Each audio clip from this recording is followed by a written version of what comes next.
The weekly discussion forum is ever present in online courses. It's a great way to create community and assess a wide variety of skills and competencies. But it can also be a bear to manage and difficult to foster meaningful engagement. For example, do you suspect your students don't read all posts in an online discussion? Do your students' posts often seem shallow or rushed? Are discussion-based assignments totally overwhelming to grade?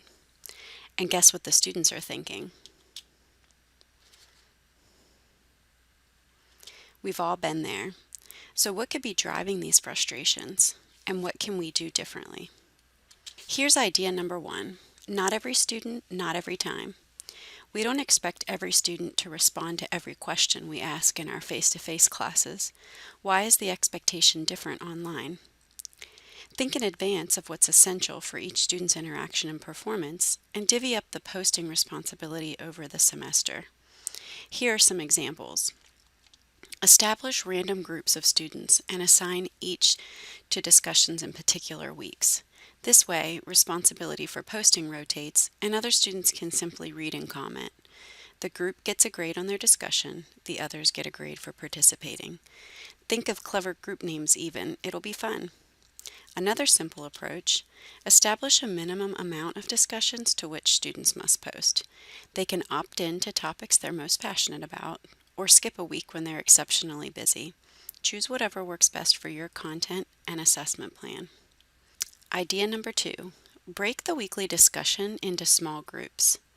When you ask a question in your face-to-face class, you don't expect a well-thought-out response from every person. Instead, each student is expected to contribute to the discussion at some point, or perhaps we ask students to discuss something with others in a small group.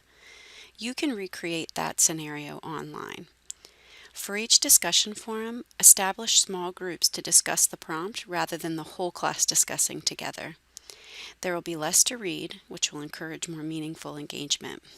Another variation would be to post 2 to 3 prompts or topics in the forum and allow students to self-select into small groups by choosing the prompt they'd most like to answer.